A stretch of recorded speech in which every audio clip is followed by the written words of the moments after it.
I will hand over to you, Juan, and thank you very much. Thank you. Thanks, Matt, for that introduction. Let me just share my screen. Just let me know if it looks good. Yeah, we can see that. Okay, cool. All right. Yeah, so I'm very happy to be here. Thanks, Matt, for that introduction. So as I mentioned, I just started a postdoc at the University of Pennsylvania, but today I'm going to be presenting the work that I did during my PhD in Mark Syracuse's lab at Rutgers. And in the Syracuse's lab, we studied helminth infections, which, as you can see in this slide, they truly come in all shapes and sizes. And this group of pathogens has been quite successful, I would say, to infect approximately 1/4 of the global population, according to the WHO latest estimates, especially in the tropical areas of the globe, as you can see in this map.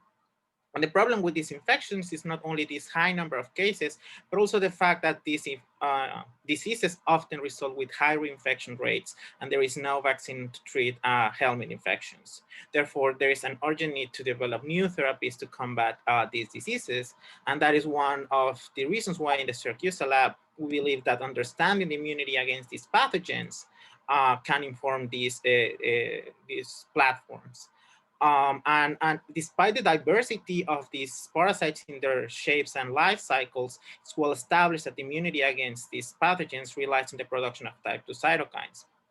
And speaking a little bit more about what we know about the type 2 cytokine response is that after the worms colonize the mucosal epitheliums, as you can see in this picture, of organs such as the lungs and the gut, the tissue damage that these parasites induce promote the secretion of cytokine alarmins that promote the activation of group 2 innate lymphoid cells, or ILC2s, that in response secrete robust amounts of type 2 cytokines, namely IL-4, IL-5, IL-9, and IL-13, as well as other effector mechanisms such as amphiregulin. Not only that, but also these cytokine alarmins induce the activation of dendritic cells that promote the polarization of T cells into a Th2 phenotype in this microenvironment. And then the Th2 cells further contribute to a robust production of these type 2 cytokines. Then these cytokines promote a number of effector mechanisms that include the recruitment and activation of eosinophils and mast cells, the production of mucus by goblet cells, as well as the polarization of macrophages into an M2 phenotype. And collectively, these effects have two main functions that I want you to keep in mind. One being the expulsion to promote the expulsion of the parasite, but also to promote the repair of the tissues that are affected by the dwelling of these big parasites. And I wanted to draw your attention for a moment to the fact that a lot of focus has been put recently to understand how these responses are initiated, and certainly to control the worm burdens.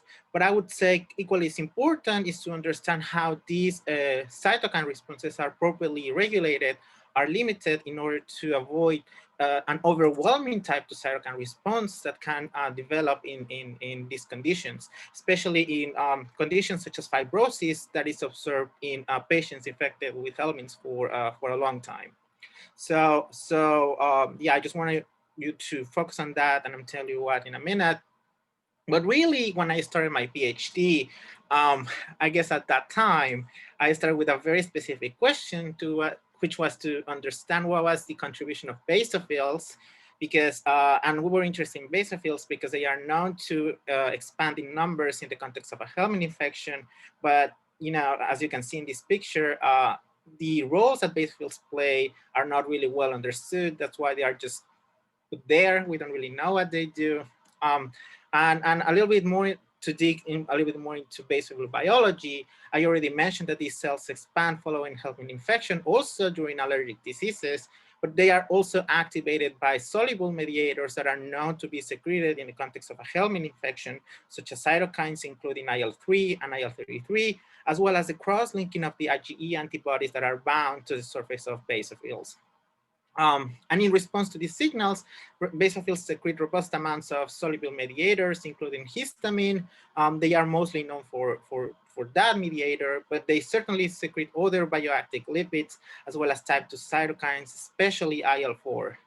And basophils have traditionally been proposed to promote type 2 cytokine responses, but really there is some data conflicting in the context of helminth immunity that I'm gonna go in a second. So to really understand the contribution of basophils, we used a well-established model of anti-helminth immunity, which is the infection with Nippostrongylus brasiliensis, or Nippo, which is the animal model for human hookworm infections, such as Necator, Americanus, and Ancylostoma duodenale. And a little bit about the life cycle of this pathogen is that after the inoculation of the larvae in the skin of the mice, these parasites, they use the blood circulation to burrow into the lung parenchyma within 24 hours. A couple of days after, they migrate into the gastrointestinal tract, where the adult worms start producing eggs, and all of this is in order to continue with their development. The adult worms start secreting the eggs in the feces by day 8. And the model with Nippo, it's quite useful to study the helminth expulsion because mice have a natural ability to expel the worms, which is dependent on the activity of type 2 cytokine responses. So we asked first if basophils contributed to this expulsion of parasites, but as you can see here on the left, when we compared the intestinal worm burden after day 7 of control and basophil depleted mice, we didn't really see changes in the expulsion of the parasite. And even though this result was disappointing, it wasn't really surprising because previous studies have reported similar findings. But this really opened a question, right? If basophils do not participate in the expulsion of the parasite, but they are known to expand in numbers following a Nippo infection, do they contribute to other forms of host protection, right? Specifically to that wound healing process. And I would say the beauty of the Nippo model is that it also offers the possibility to study that tissue repair phase, especially in the lungs, because after the larvae migrate into the lung parenchyma, they induce robust amounts of tissue damage and hemorrhage, as you can see in this picture. And perhaps you can appreciate more the extent of the damage by the gross pathology of the lungs, but very remarkably, the type 2 cytokine response is very efficient to promote the healing and to control the hemorrhage and to promote the healing of the tissues. So then we asked whether basophils played a role in this process. And the first thing that we did was to see if basophils were even recruited to the lung parenchyma following an MB infection. And nicely, we saw that the basophils started to be recruited to the lungs by day 3, and we did this by in vivo flow cytometry, but they really peaked at day 5.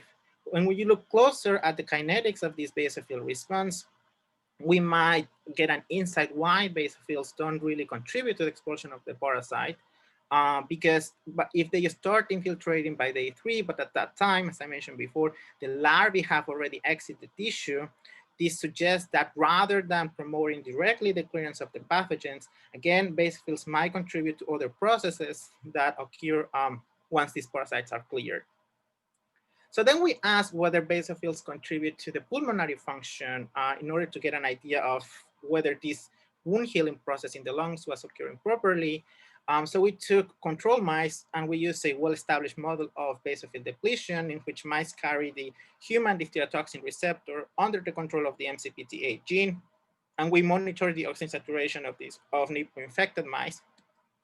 And importantly, we saw that while the depletion of basophils in naive mice here in the black and the green lines didn't really alter the oxygen saturation, the depletion of basophils post-Nippo resulted in reduced levels of oxygen compared to control mice in the blue line. Then we look at the histology, suggesting that the pulmonary function was reduced in the absence of basophils.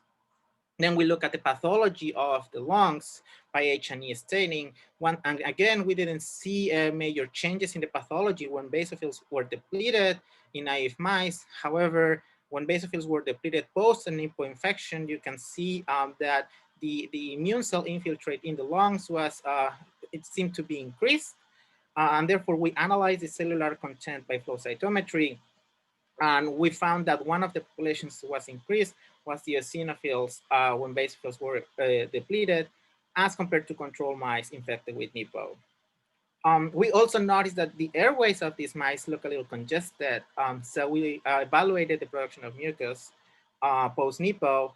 And once again, we didn't see major changes when basophils were depleted in naive mice, as you can see here on the left. Sorry, I forgot to mention, we did this by two approaches, by PAS staining, but also by quantifying the expression of MOC5 marker, which is a marker for goblet cell activation. And importantly, when basophils were depleted post-Nippo infection, we saw an increase in mucus production here, as well as an increase in the expression of MOC5 marker. So these two effects, the recruitment of eosinophils and the production of mucus, are known to be driven by type 2 cytokines. So we went back and evaluated the expression of these cytokines in the lung tissue in both control and basophil depleted mice after a Nippo infection. And importantly, what we found is that the depletion of basophils resulted in an increase on IL-4, IL-5, and IL-13 expression compared to control Nippo-infected mice. This was particularly surprising because, as I mentioned before, basophils have or are known to secrete robust amounts of IL-4, but we actually, found the opposite to what we were expecting in the beginning of this project. So then we took a step back and then went back to really this the kinetics of the basophil responses, right? And we wanted to investigate what was the cellular source of these type 2 cytokines. And at the time of this basophil response, which is in the very first days of infection, the inflammation is reported to be driven by the activity of innate immune cells, especially ILC2s. So we were interested in analyzing the activity of these cells. We were also interested in ILC2s because previous reports have shown that basophils can control the secretion of the activity of ILC2s in the context of allergic inflammation in the lungs and the skin. So we look at the state of activation of ILCs. And we evaluated the expression of cytokines by intracellular staining after Nippo infection. And importantly, we saw that the depletion of basophils resulted in increased percentages of IL-5 and IL-13 expressing ILC2s, as well as increases in the total number of cytokine expressing ILCs, suggesting that the phenotypes I just showed you are due to an exacerbated secretion of cytokines by ILCs. Then we asked whether these responses can occur in the absence of T cells. So we took RAC2 deficient mice that lack adaptive lymphocytes and depleted basophils by injecting the basophil-specific antibody BA103 and analyzed the same parameters that I just showed you before. And we found that consistent with the data in the wild-type mice, the depletion of basophils resulted in increased numbers of ILCs, eosinophils, and mucus production.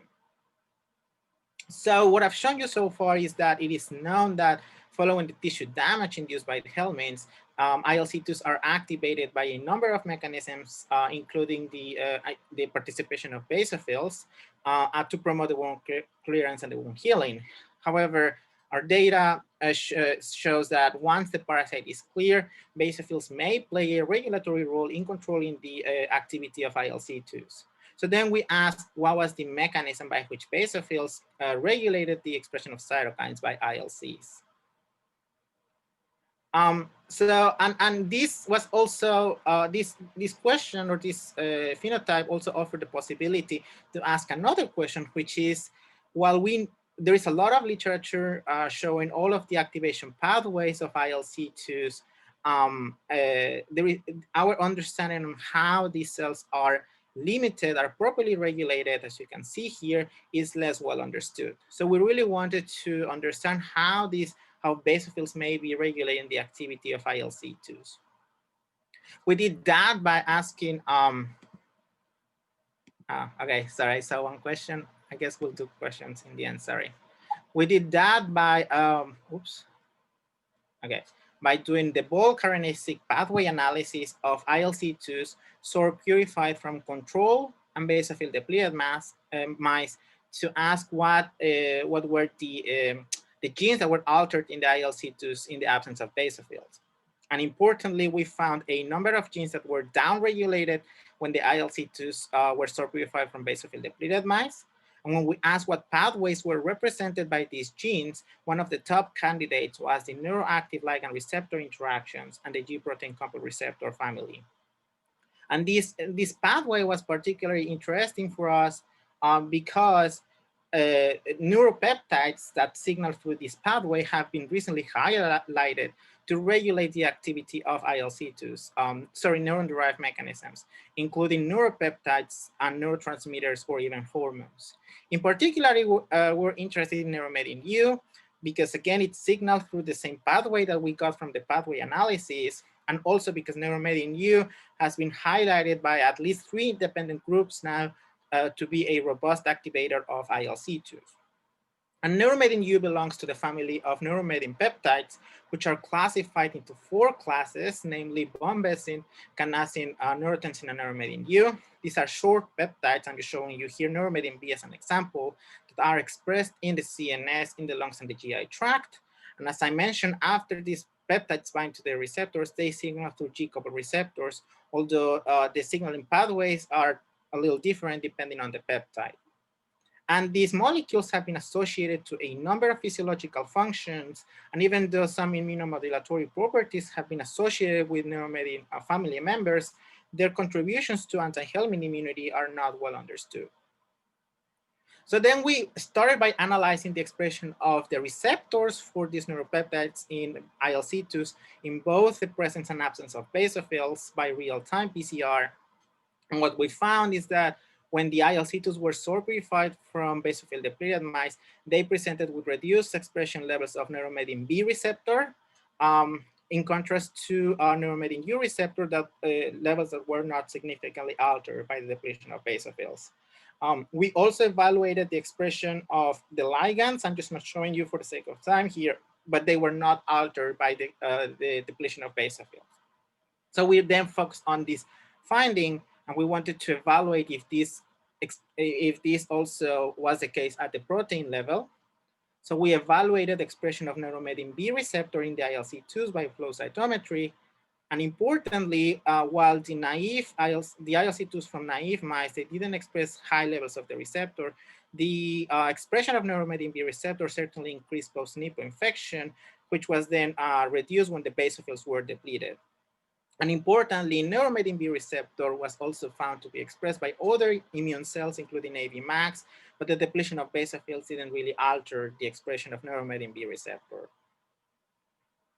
So then we wanted to see if basophils were sufficient to promote directly the expression of neuromedin B receptor on ILC2s. So we sort purified these 2 cell populations and co-cultured them for 24 hours and then evaluated NMB receptor expression.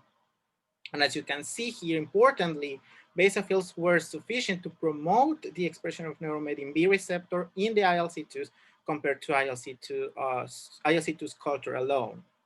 Then we asked whether soluble mediators that are known to be secreted by basophils can mimic the ability of basophils to promote neuromedin B receptor. You can see here that we try IL-4, histamine, or PGD2, but they didn't really seem to alter the expression of neuromedin B receptor. But importantly, PGE2 was sufficient to induce neuromedin B receptor, suggesting that potentially maybe basophils can act through PGE2. So that's where we were at that point. Our data suggested that basophils promote neuromedin B receptor, perhaps by PGE2. So then we just focused on really try to understand the importance of this signaling pathway in the activity of ILC2s, of the neuromedin B signaling pathway. Importantly, neuromedin B receptor was found in different hematopoietic cells. So we really wanted to take this as an opportunity to understand the signaling pathway in the context of an MB infection. And to do that, we generated a flux mouse model in which we targeted the exon 2 of the neuromedin B receptor gene. And we crossed these flux mice with VAV1 mice that have been reported to target the expression of genes in the hematopoietic compartment. So the first thing we did was just to validate our system, and we took our NMB receptor flux control mice and monitored the expression of neuromedin B receptor when these mice were crossed with VAV1 mice. And importantly, while we didn't find changes in the CD45 negative compartment in the lungs, In both the CD45 positive cells and the ILC2s, we found a reduced expression of neuromedin B receptor, suggesting that our mouse model effectively targets neuromedin B receptor in the hematopoietic compartment. Next, we analyzed the expression of type 2 cytokines in this mouse model. And importantly, when the hematopoietic cells lacked the neuromedin B receptor, this was associated with increased expression of type 2 cytokines, specifically IL-4, IL-5, and IL-13. And when we look at the ILC2 response, you can see that the targeting of neuromedin B receptor in hematopoietic cells resulted in increased numbers of cytokine-producing ILC2s, increased numbers of eosinophils, and increased mucus production. And all of these findings were consistent with the phenotype we observed in the basophil depleted mice. So then we took a gain-of-function approach and we treated RAC2 deficient mice in which the helminth-induced inflammation relies heavily on the activity of ILC2s. And we treated these mice with the ligand with neuromedin B to see if it was able to inhibit the ILC2 response. And effectively, the treatment with neuromedin B was able to reduce the numbers of cytokine-producing ILCs, reduce the number of eosinophils, and inhibit the production of mucus in the lungs of these mice. Very importantly, when we analyzed the pathology of the lungs, we didn't see changes when mice were treated with neuromedin B without infection. But importantly, when mice were treated with neuromedin B after a Nippo infection, you can see that the immune cell infiltrate in the lungs as quite exacerbated. Not only that, but also when we evaluated the bronchoalveolar lavage of these mice, could see that the treatment with neuromedin B resulted in increased hemorrhage, suggesting that the neuromedin B is preventing the wound healing process of the lungs that it's mediated by ILC2s in RAC2 deficient mice. Finally, we just wanted to know whether NMB is sufficient to inhibit ILC2 cytokine production. So we source purified ILC2s from control mice and treated them for 24 hours with neuromedin B. And when we analyzed the production of cytokines by ILC2s, we saw that the neuromedin B treatment was able to inhibit the secretion of cytokines by ILC2s. Importantly, when these cells were source purified from basophil depleted mice, we could no longer see an effect of neuromedin B on reducing the expression of type 2 cytokines when they were treated with neuromedin B. And this is consistent with their reduced expression of neuromedin B receptor. So collectively, what I've shown you so far is that it's well established that following a helminth infection, the tissue damage induced by the helminths induce the activation of ILC2s by a number of pathways, including neuropeptides, cytokines, and basophils have also been associated with the activation of ILCs. And this process is certainly required to promote the wound clearance and the wound healing. In addition to these pathways, our data suggests that once the parasite is clear, there has to be these breakdown mechanisms to limit, to control the scope of helminth-induced inflammation, and basophils participate in those processes by promoting the expression of neuromedin B receptor and allowing the cells, the ILC2s, to respond to these neuron-derived signals that limit their activity and promote tissue integrity. So with that, I just want to thank my my former research advisor, Dr. Mar Siracusa. He certainly was super supportive for I guess more than 5 years. And also the members of the Siracusa lab, John, Christina, Hannah, and Jinya, some former members of the lab, some collaborators at Rutgers that I certainly miss, the facilities, the funding, and I certainly want to thank the STEM Village for the invitation and especially to organize this seminar series. And I'll be happy to take any questions you guys have. Thanks so much for that, Juan. That was a really great talk. So first of all, if you have any questions, you can either put them in the Q&A box, or I think you can put your hand up and I can unmute you. But we do already have a question from Jeremy, who is asking whether or not mast cells are also depleted in the DTR mice. Yes, so in the MCPT8 DTR mice, it's been reported that MCPT8 is not highly expressed in mast cells. So it's not and this model has been shown to specifically target basophils. However, I didn't show this for the sake of time, but to specifically assess whether basophils were doing this, we did a transfer of basophils into MCPTA DTR mice, and we saw that the transfer can restore or can bring down the inflammation. I just didn't show that in the presentation, but it's in the paper. That's really interesting.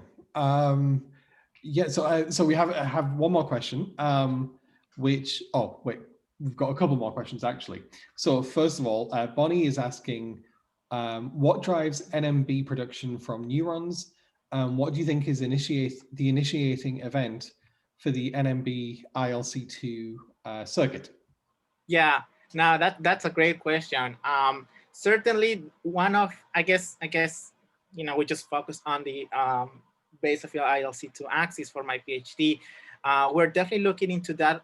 The short answer is we don't really know what drives NMB secretion. Can tell you that at day 7, we didn't detect changes in the expression of neuromedin B in the tissue. But we certainly need to further assess that by, IFA staining or even doing different kinetics. So we don't really know at this point how the neuronal axis of this pathway is activated. But I know that's something that the lab wants to further address. Cool. We've got another question from Carlos now. 1 second. Carlos, I'm just going to give you permission to talk. There you go.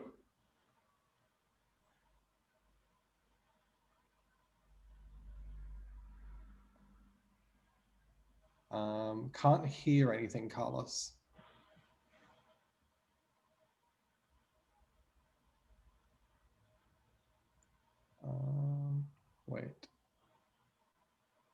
Wait, Carlos, I'm going to promote you to panelist, and then you should be able to,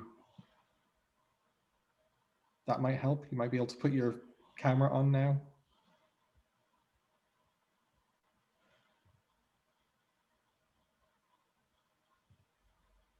Nope. You can always, Carlos, if the microphone isn't working, you can write the question in the Q&A box. Okay, so just while Carlos is doing that, we've got another question about the ILC2 axis and whether we know anything about ILC2 lifespan relative to other type 2 effector cells in response to helminth infections. Yeah, that's a great question. ILC2s are known to be tissue resident, and there is a lot of studies going on. It's been shown that post-infection, however, there is some movement between the ILC2 within the ILC2 compartment. About the lifespan, I do not recall if that, if those studies have actually been done, but yeah, I don't recall how long does an ILC2 last in the tissue. Yeah, so I don't think that's actually super known. And then, and how long do they take to activate? Well, they are known to be activated quite quickly. And there are different mechanisms that have been shown to be, to induce that. In vitro, I can tell you within hours of adding IL-33, you can get cytokine responses. I would say within 4 or 5 hours, you can get it. So, yeah. Cool. So one very last question, because we are we're just a little bit over, from Carlos, which is, did you have a look at the ability of basophils to produce type 2 cytokines during the course of infection, and is this production relevant? Yes. So I guess I can refer more to the IL-4 production, and that was one of the questions of the reviewers, right? I show you that the IL-4 was increased. When we did the analysis of what cells were produced or expressed in IL-4 with IL-4 reporter mice, we saw that the majority of that IL-4 came from eosinophils. And that was actually consistent with the fact that with the depletion of basophils, there is more EOs. Basophils certainly express IL-4, but based on their numbers, I would say it's mostly EOs at that point. That's really cool. So Carlos does have another question, but I'm afraid we're going to have to press on. I don't know if you want to message Carlos. Yeah, I can answer this one in the But Q&A. thank you so much for that. That was a really, really interesting talk. I really enjoyed that. Thank you for the very much. invitation. Everyone has been saying how much they enjoyed it. So with that, we're going to move on to the next talk of the day, which is Samantha Le Sommer, who also helped to set up the STEM Village back in July or August last year. So Samantha studied applied sciences at the West of Scotland College and did her BSc Honours in Immunology at the University of Edinburgh at the Ashworth Institute, where she did a Honours project on PTPN22 with Rose Zamoyska. And then she did her PhD at the University of Aberdeen in Professor Delibegovich's lab. I hope I pronounced that right. Her PhD project on PTP1B in myeloid cells spun out into a postdoc in Professor Forrester's lab at the University of Aberdeen, where Samantha was named postdoc and co-funding holder before going on to a Wellcome Trust ISSF fellowship. And having just left the University of Aberdeen, Samantha has been recruited as a fellow at the Masonic Medical Research Center in Utica, New York, where she's going to start in January and be working on the role of SHP2 phosphatase in lupus. And today, Samantha is going to talk to us about PTP1B, a master regulator of tolerance in dendritic cells. So with that, I will hand over to you. Let me just set this up.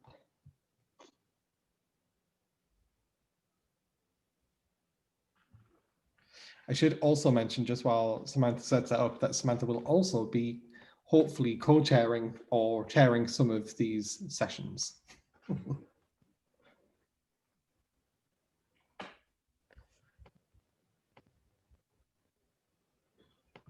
Right, hopefully the screen is working. Can you see it? Can't see anything yet.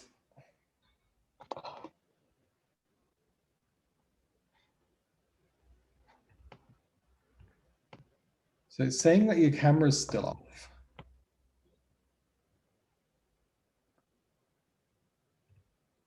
There we go. I can see you now. Hopefully this works. I don't know what is going on.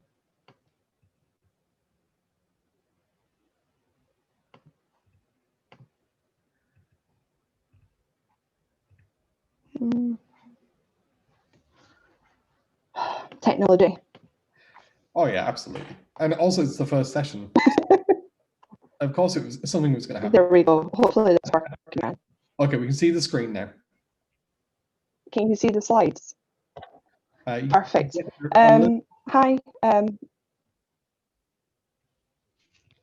My name is Samantha Le Sommer. I've just finished a Wellcome Trust ISSF Research Fellowship at the University of Aberdeen.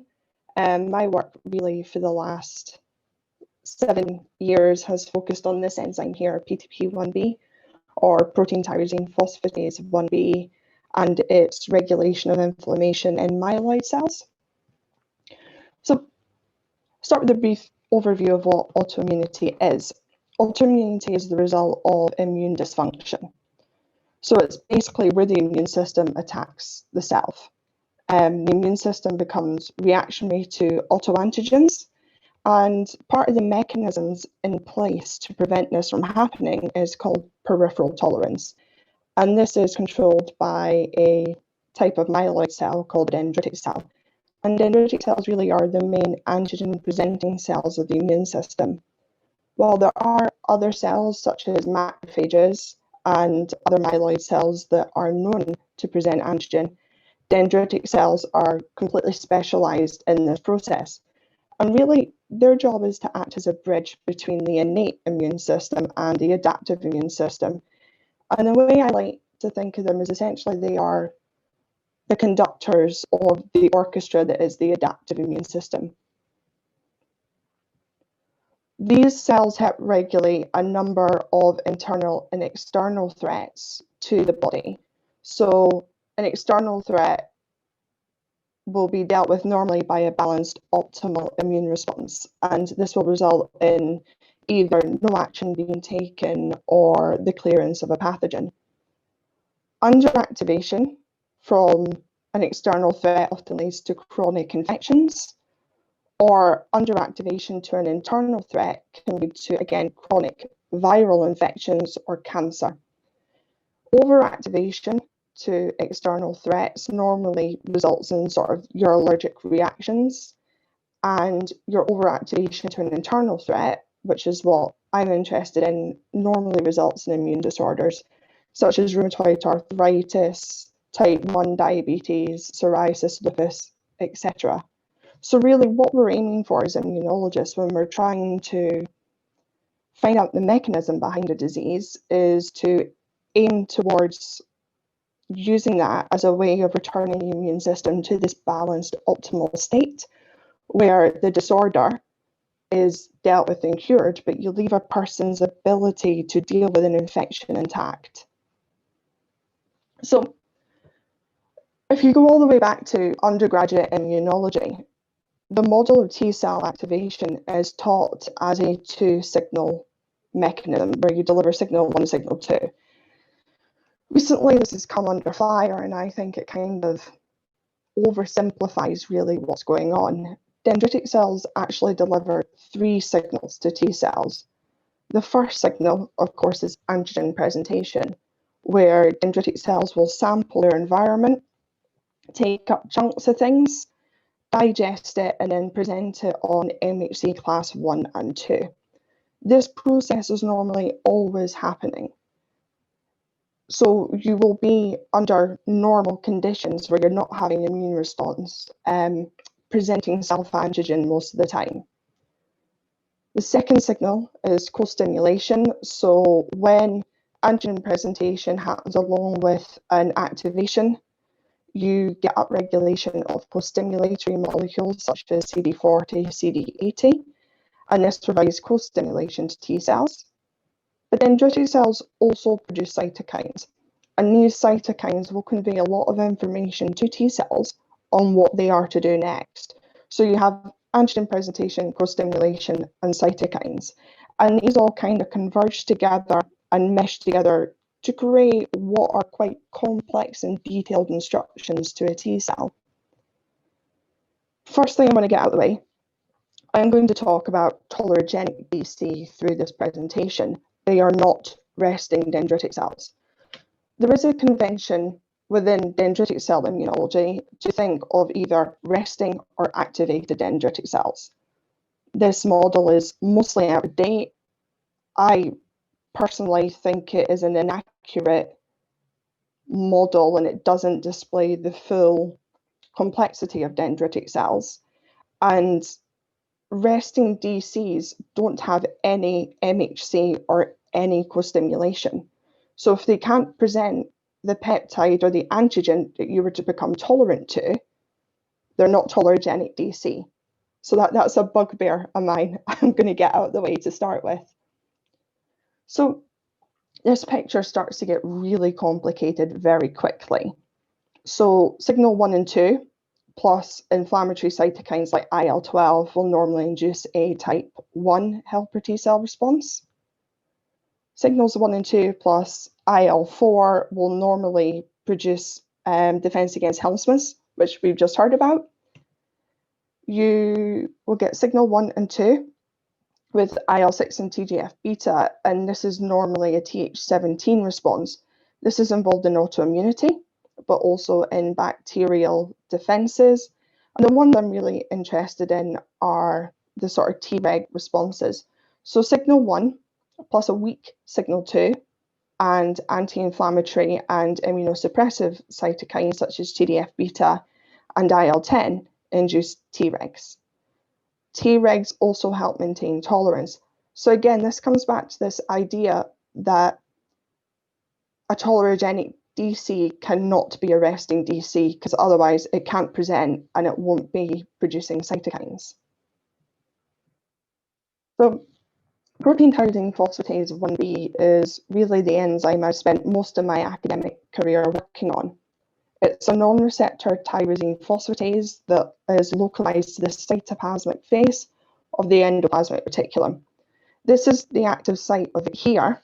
It's got a really big active site that is shaped a little bit like a tulip, and that's how it selects its targets.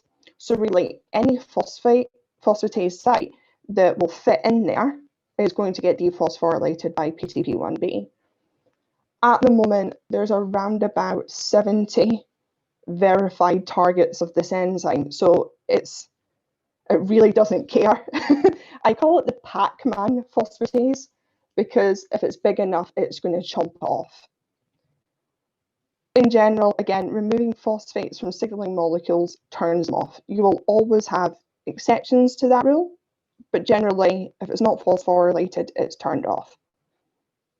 And really, PTP1B rose to prominence in research because it was discovered to be the phosphatase that directly dephosphorylates the insulin receptor. It was also found that PTP1B is overexpressed in people who are obese or who have type 2 diabetes. Therefore, inhibitors for PTP1B are currently in phase 3 clinical trials for type 2 diabetes treatments. And this really comes down to the fact that its expression is increased by TNF alpha. So if you're obese, you're going to have a lot of inflammation in your tissues. This will increase PTP1B, which then shuts off the insulin signaling pathway and results in there being an aberrant response to insulin. We showed before in Professor Delabegovich's lab that PTP1B is a critical regulator of immune responses. So this paper on myeloid cell PTP1B deficiency was published about 4 months after I started my PhD. And really what it showed is that mice who have deletion of PTP1B in their myeloid cells do not get type 2 diabetes because they don't have any inflammation. And this was through an IL-10 STAT3 dependent mechanism. So I came into the lab to work on PTP1B in migration of myeloid cells, and the first sort of year and a half of my PhD went into this paper here, a key role for PTP1B in DC maturation. We're on second author, with Alan and Christina being joint first. And we demonstrated that the DCs in this model were not inflammatory. So PTP1B can control the JAK-STAT pathway in myeloid cells, and this leads to pronounced underactivation in the immune system. And we were like, that's great. Great, we've got a drug target. What could possibly go wrong? And then about 18 months into my PhD, my mice started getting sick. What happens is when PTP1B is completely deleted in the myeloid cells using the lysem promoter as a driver, the mice develop acute myeloid leukemia with 100% incidence. So really you can see here that the knockout mice die incredibly quickly from week 30 onwards. The age of death is proportional to the efficiency of the deletion. So the mice that were dying at week 30 had 100% deletion, and the mice that managed to survive out to week 70 to 100 had 98% deletion.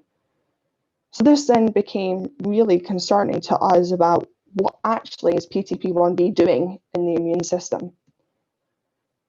The other thing we noted is that these mice have massive systemic levels of IL-10. So they had 400 nanograms per mil of IL-10 plus in their blood sera. And we're like, okay. So this takes us on to the mice really die from an aggressive acute myeloid leukemia and they go into blast. So the picture here is their liver and their spleen. They develop tumours where their lymph nodes were. And you can see the sections below. The ones on the left-hand side in the blue is the through cross-section, and we have the length cross-section, and their spleens are massive. What we did when we looked at their blood components is we looked at it and found that some of the mice had 40% plus blast cells. These mice are incredibly sick. And we realised that a lot of the work on dendritic cells and PTP1B had been done in this model. This model is not great for studying dendritic cells. And a lot of that was to do with the fact that it's not dendritic cell specific. So one thing we went back and did was to find the dendritic cell marker, which has now emerged as ZBTB46, which is only expressed in dendritic cells, and we generated a new knockout that is dendritic cell specific. And one of the questions I really wanted to ask was, were the dendritic cells tolerant because of the IL-10, or were they intrinsically tolerant because of the PTP1B deletion? So again, it's just a schematic to show you, instead of everything from the myeloblast gamma being deleted, it's just the dendritic cell this time. And really, autoimmunity models are one of the best ways to study dendritic cell function. So there's a number of inducible autoimmunity models. EAU is the one we use in Professor Forrester's lab. The pros to this is the disease is dendritic cell mediated. We can monitor the disease by photographing through the eye and photographing the fundus, much like you would do at the opticians. And you can do that every week without having to kill mice. And it's also organ specific. So it's easier to just monitor the eye than to have to monitor a huge number of variables. The downside, of course, is it needs to be induced. So you've got to inject the mice with quite a harsh number of chemicals to get them sick. So this is kind of the schematic of the experiment we do. We use IRBP, which is a retinal specific protein, and the mice are immunized with that, along with CFA, an additional lack of Mycobacterium tuberculosis toxin and pertussis toxin. And for day 14, 21, and 28, we do fundoscopy, photograph the eye, and then look at what's happening with the mice. So quite to my surprise is we decided to look at the HETs first, because we wanted to look at a situation which would be relevant to a clinical treatment. You're never going to get 100% with an inhibitor drug. And even the heterozygous PTP1B mice were completely protected from EAU development. So their eyes are on the right-hand side. These are nice, healthy mouse eyes. Unlike humans, their retina is not red, it's grey, because mice only see in black and white. And on the left-hand side are the mice who developed autoimmunity. These are the wild-type controls. You can see the patches of white where the immune system has infiltrated. And then you'll notice a lot of the blood vessels have gone yellow. And this is because they have vasculitis and there's inflammation along the blood vessel wall. And the clinical scoring really speaks for itself. I don't think I need to spend too much time on it.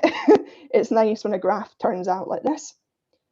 The other thing we did do is we took the eyes at cull on day 28 and sent them for histology. Again, the wild type controls are on the left. Where there's a star, this dark purple band underneath is actually the retina. You can see the retina has thinned in places and began to fold, which means those are areas where the mice's eyesight have been damaged.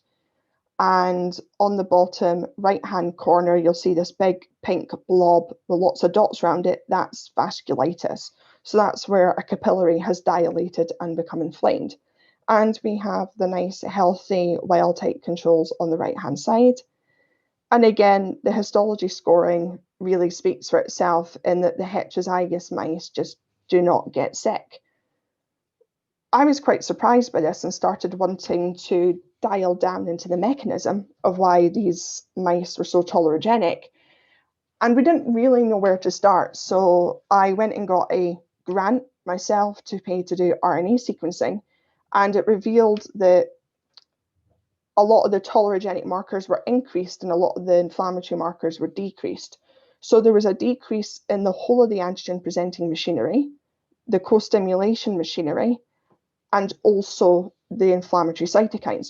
What was really, really interesting to me is that not only is interleukin-6 decreased, but also expression of the receptor is decreased.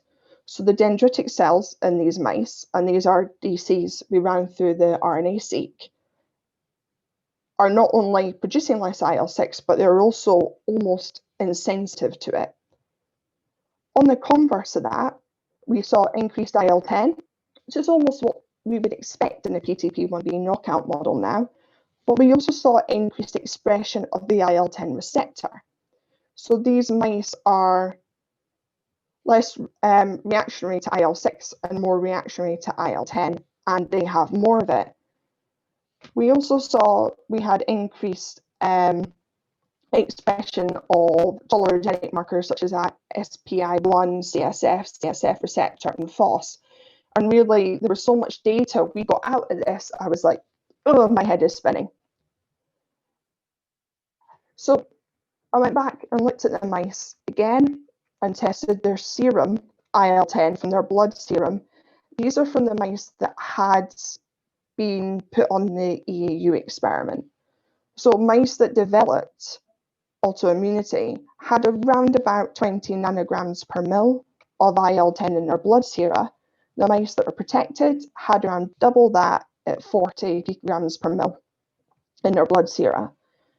Again, I took the media from dendritic cell in vitro cultures, and they are producing more IL-10. So this really stated to me that actually it's the DCs themselves that are tolerogenic and producing IL-10, and not the IL-10 in the environment and the other model that made the dendritic cells tolerant. We also saw increased expression of TGF-beta, which is another tolerogenic cytokine, and we saw increases in AP1, which is a survival and a tolerogenic transcription factor. So what we have now is this is pointing heavily towards that sort of Treg regulatory tolerogenic DC response. What I then went and did was to check to see if they could induce a T cell response in vitro. So I co-incubated dendritic cells that had been given a number of stimuli, and then co-incubated them with T cells, and we looked at the proliferation of the T cells, and the heterozygous mice couldn't induce as much proliferation. We then went and did an interaction assay. So this uses a hybridoma T cell line, which has beta-galactosidase attached to the IL-2 promoter. So we can then just assay them with a fluorescent substrate. And as you can see, again, the figure really speaks for itself, that these heterozygous mice, regardless of whether or not if you give them LPS, MTB, or IL-10, just do not induce activation in T cells. Again, I'm one of these people that always want to know the mechanism behind this. So I started looking at the signaling effects of this. And I did a whole bunch of Western blots. You're talking 1,000+ blots. And one of the things I noticed first is that P38, which is a really important signaling molecule in dendritic cells, was hyperphosphorylated. And not only that, it was the first hyperphosphorylated molecule in the signaling cascade. So you can see here at 1 hour activation with MTB, that it is hyperphosphorylated, and this is sustained onwards to 24 hours. And P38 is really important as it controls the upregulation of the antigen presenting machinery, but it also controls the induction of IL-10 production in dendritic cells. So what I think is happening here is you're getting your signaling cascade, and P38 is not being dephosphorylated by PTP1B, so you get induction of IL-10 and no upregulation of antigen presentation. So I then went back and looked at it and went, okay, the other way around. Does inhibiting P38 then prevent the induction of IL-10? So I treated the DCs with a P38 inhibitor and then repeated the experiment from before. So this inhibitor is an allosteric inhibitor, so we would not expect the phosphorylation of P38 to be altered. And in fact, between the inhibitor and the genotype, there is no change, which is good. It tells us the drug is not acting through another mechanism. And MAPK-APK2 is the direct downstream signaling molecule from P38. So P38 phosphorylates MAPK-APK. Yeah, I'll get it right one day. MAPK-APK2. And as you can see, when we treat with the inhibitor, it wipes out the phosphorylation of MAPK-APK2. So the drug is doing what it's meant to be doing. And then I assayed the media for TNF-alpha and IL-10. What we found was inhibiting P38 reversed the effect we saw where TNF-alpha was decreased and IL-10 increased, and it actually normalizes IL-10 production. And not only that, it actually decreases it across the board. So that's great. What I really think is happening here is that P38 is one of the critical signaling events in DC maturation. What we think is happening is this. So you get a signal through a DLR. One of the things we showed, the data will be in the paper, which is being submitted on Friday. The whole of the NF-kappa B pathways decrease along with the PI3K. So you have complete suppression of this pathway that induces your pro-inflammatory mediators. You then signaling through your MAPKs, which leads to MHC class 2 stimulation decrease and increase in IL-10. A lot of what I showed in my cancer paper and the other DC paper, if you're interested to look at it, is through doing some STAT3 experiments, is we demonstrated that the IL-10 being produced by PTP1B negative myeloid cells sets up an IL-10 STAT3 autocrine signaling loop.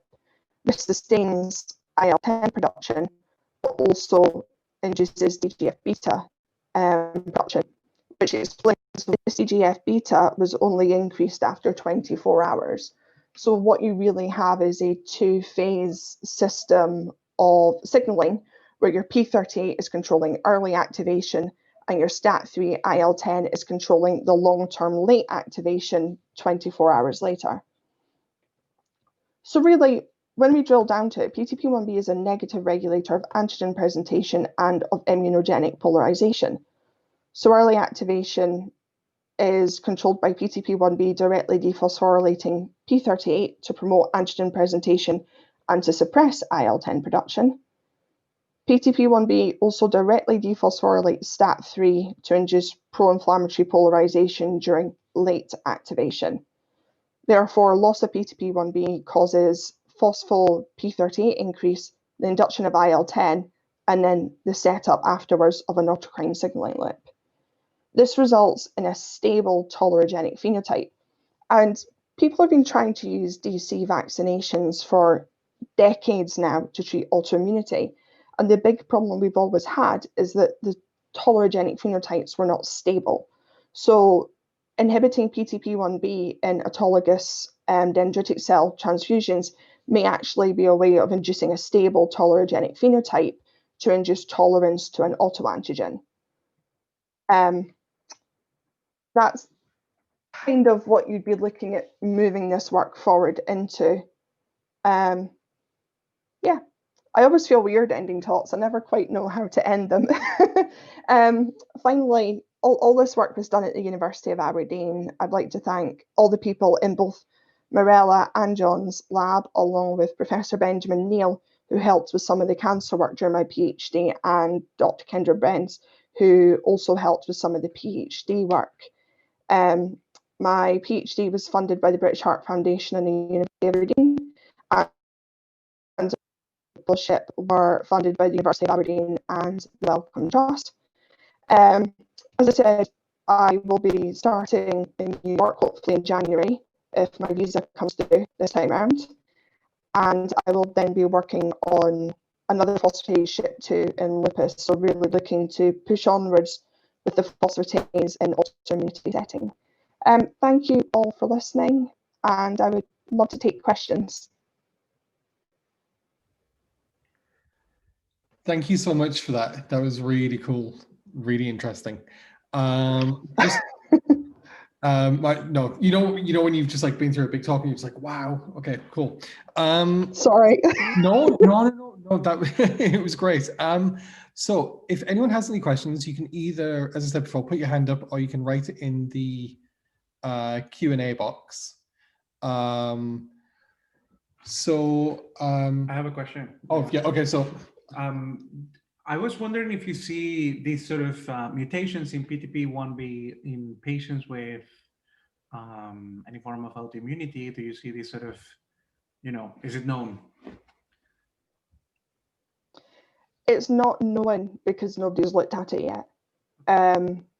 There are a number of steps in PTP1B, and I think there's about 18 different alleles of it in the population. We don't know what the relative risk factor of that is.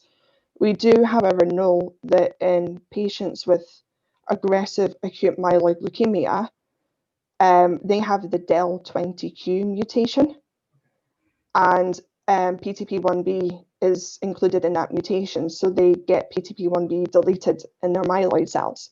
And we also know that any functional dendritic cells those patients have are tolerogenic. So that's really the only human evidence for it at the moment. Okay, thanks. cool. Does anyone else have any questions? So you can raise your hand. So what's the so you said you're going to be continuing to work on phosphatases in the US. What's the plan with that?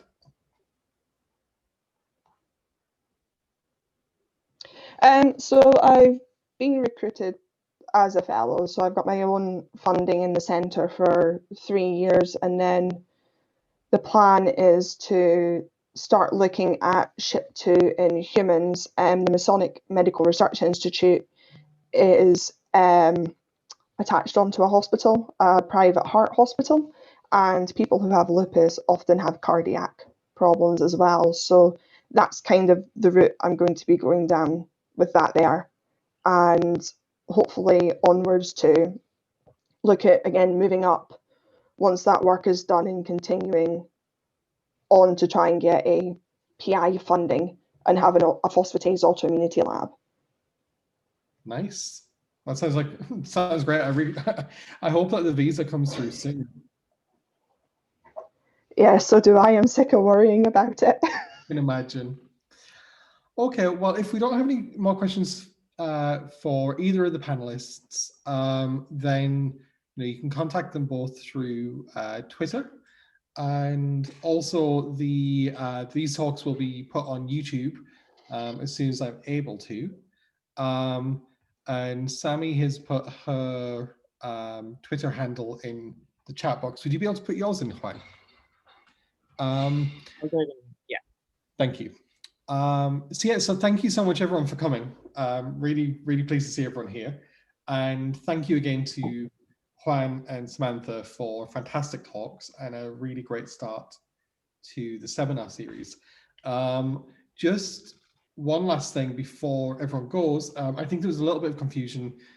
And by confusion, I mean, I think I probably did something wrong with Zoom, where the time was listed on the emails as 3:30 a.m., when in actual fact it's meant to be 4 p.m. So I'm going to try and put that right. Ready for next week. There's always teething problems. But yes, so thank you all for coming, and looking forward to seeing everybody next week. Thanks, everyone. Bye. Thanks for organizing it, Matt. It's great to give visibility to the activity community. Oh, thanks, Juan. No, thank you for taking part. Thanks. Take care, everyone. Bye. Bye. Bye.